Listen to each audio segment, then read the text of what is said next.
అరే మేడిగడ్డ పైన ఎట్లా దుమ్ము పోసుకున్నారు రాష్ట్రాన్ని ఆగం చేసి పడేసారుగా ఈ ప్రభుత్వం వాళ్ళైతే. మేడిగడ్డ కుంగిపోయింది, ఇక దేనికి పనికిరాదు. ఉం? ఒరల గట్లాలే ఏలకల బోరియాలు పెట్టినా కూడా ఆ గట్లకు మనం బుడదనో గుట్టో లట్టో వేసి ఆపుతాం. కానీ ఇక కాళేశ్వరం ప్రాజెక్టు కొట్టుకుపోయింది అయ్యా. ఇక రేవ కేసీఆర్ మొత్తం 80,000 కోట్ల రూపాయలు తిన్నాడు అనుకుంటా ఇట్లాంటి లేఖి ముచ్చట్లు మాట్లాడుకుంటా చెడు దుష్ప్రచారం చేసుకుంటా ముందుకు వచ్చారు. కానీ ఈ రోజు ముచ్చట చూసుకుంటే మాత్రము అసలు కాళేశ్వరం అంటే ఏంది తెలంగాణ రాష్ట్ర ప్రజలకు అర్థం కావాలి.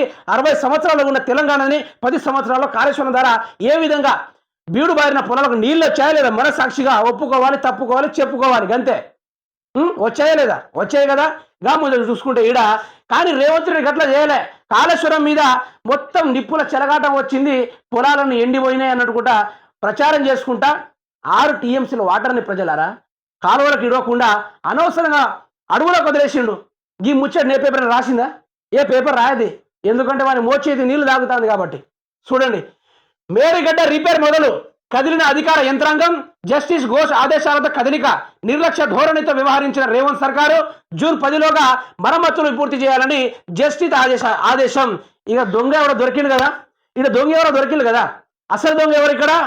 మన సారు కారు హుషారు హస్తం సార్ అన్నట్టుగా ఇక రేవంత్ రెడ్డి ఇక్కడ పేరు వచ్చిందయ్యా. వచ్చిందా? ఏమని వచ్చింది? రేవంత్ సర్కారు నిర్లక్ష్యం వల్లనే ఇప్పటిదాకా కాళేశ్వరం ప్రాజెక్టు నిర్మాణం కాలేదని వచ్చింది.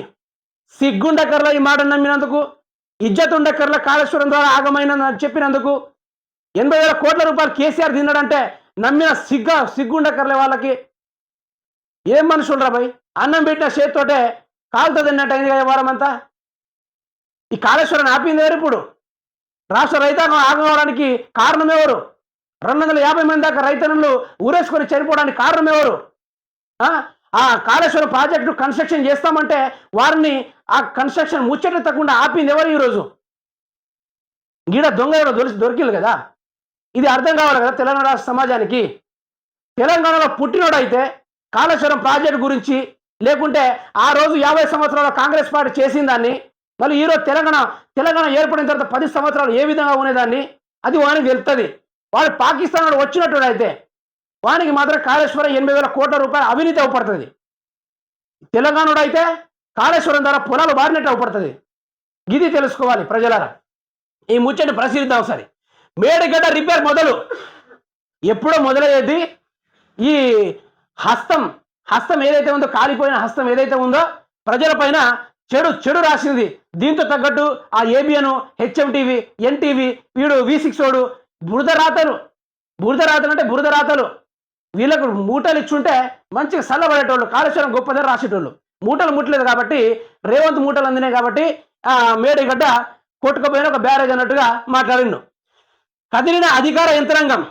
ఈ అధికార యంత్రాంగము ఎప్పుడంటే కాంగ్రెస్ పార్టీ అధికారం రాగానే చేస్తామంటే దాన్ని రేవంత్ రెడ్డి నిరాకరించాడు. దగ్గర కూడా రానియలేదు, పరిశీలన కూడా పోనీయలేదు. వాళ్ళే కావాలని వాళ్ళ దొంగ మీడియాను పట్టుకొని పోయి ఇక్కడ పెద్ద చిరకబాయడం వల్ల నీళ్ళన్నీ వచ్చి దీంట్లో జొరకపోయి రాష్ట్రం అంతా ఆగమయ్యింది. పొలాలు ఎండిపోయినాయి, దొంగ అయింది, ముండైంది, మోపైంది అనుకుంటా ఇక కొందరు మీడియాలతోటి రేవంత్ రెడ్డి కాడికి వెళ్ళి దుష్ప్రచారాలు చేయడం మొదలుపెట్టాడు. ఇలా చేయడం వల్ల ఇక్కడ తెలంగాణ రాష్ట్ర ప్రజలు తెలివి ఉన్నోళ్ళు కూడా ఆ దొంగ మాటలు నమ్మినట్టు అయింది. ఈ రోజైతే ముచ్చడిని చూస్తాం. జస్టిస్ ఘోష్ ఆదేశాలతో కదలిక, నిర్లక్ష్య ధోరణితో వ్యవహరించిన రేవంత్ సర్కారు. గీడ రాశీలు కదా, పెద్ద రాతతోటి రాశీలు కదా. అంటే ఈ రాతలు దొంగ రాతలు కావచ్చు. మరి 10 సంవత్సరాలుగా అదే నిర్రభాషిన ఆ యొక్క కాళేశ్వరం యొక్క బ్యారేజ్ ఏదైతే ఉందో ఆ నిర్రభాషిన కుంగిన పిల్లర్ కాడ మరి 10 సంవత్సరాలుగా గుక్కడి నీళ్లు పోకుండా రాష్ట్ర ప్రజలకు అందించిన వైరం ఎట్లుంది? మరి ఆ వైరం ఏదైనా తప్పు ధోరణి పట్టిందా? పట్టలేదు కదా. అది ఎల్లకాలం సాగుతూనే ఉంది కదా. 10 సంవత్సరాలుగా ప్రతి ఒక్క రైతన్నలకు బీడు బారిన నేలను కూడా నీళ్ళు అందించాడు కదా కేసీఆర్. మరి దాన్ని అభిమానం ఉండేది మనకి. రేవంత్ రెడ్డి వచ్చి 80,000 కోట్ల రూపాయలు ఆగం చేసిండంటే గుడ్డిగా నమ్మేయాలి దాన్ని. జూన్ 10లోగా మరమ్మతులు పూర్తి చేయాలని జస్టిస్ ఆదేశము. మంచి పని చేసిండు.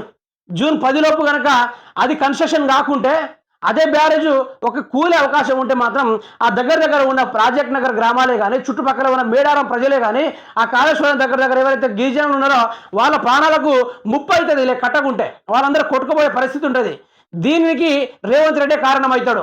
కానీ ఆయన ఏం చేస్తాడంటే అట్లా కొట్టుకుపోతే కేసీఆర్ వల్లనే కొట్టుకుపోయింది అంటాడు. అంటే ప్రజలు చావడం, ప్రజలు చనిపోవడం, ప్రజలు ఆత్మహత్య చేసుకోవడం, ప్రజలు కంటతడి పెట్టుకోవడం రేవంత్ రెడ్డి సర్కార్కి, రేవంత్కి వినసొంపు లాంటిది.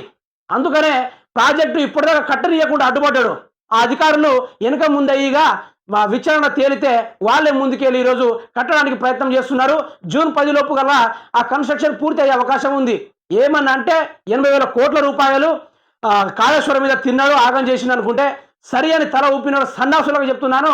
అరే మీకు గనక పొలాలు ఉంటే, మీరు గనక వ్యవసాయం చేసి మీ పొలాలు తీర పొట్టకొచ్చిన పొలాలు ఎండిపోయినా ఉంటే మీకప్పుడు తెలిసేది ఆ పరిస్థితి ఏందో. మీకు తెలియదు కదా. మీరు పాకిస్తాన్ నుంచి వచ్చినారు కాబట్టి కాళేశ్వరం గురించి 80,000 కోట్ల అవినీతి జరుగుతుందంటే మీరు నమ్మిళ్ళు. అరే తినకుండా ఎవడరా పనిచేసేది? ఈ రోజుల్లో ఎవరైనా పనిచేసేట్టు ఉన్నారా? ఒక బ్యాంకు లోన్ తీసుకురావాలంటే మధ్య పెడితే 40,000 తీసుకొని తింటాడు. అలాంటప్పుడు కాళేశ్వరం ప్రాజెక్ట్ మీద ఏమైనా మీకు అన్యాయం జరిగిందా? లక్షల ఎకరాలకి కొన్ని లక్షల ఎకరాలకి ఈరోజు పంట పొలాల సాగులోకి వచ్చినాయంటే దానికి కారణం కాళేశ్వరమే. ఇందిరమ్మ గాంధీ కాలువలు కట్టింది, కాలువ కెనాలు కట్టింది, అది చేసింది, ఇది చేసింది. మరి పుట్టగూళ్ళు కట్టుకొని ఉన్నాయి కదా మరి అందులో ఆ కాలువలో ఈరోజు నీళ్లు బాగా చేసిందంటే కేసీఆర్ సర్కారే కదా.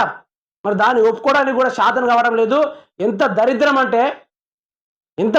అంటే మరి అలాంటప్పుడు ఆ నీళ్లు రానియకూడదు. మీ సైడు మీ పొలాలు అట్నే ఎండబెట్టుకోవాలి.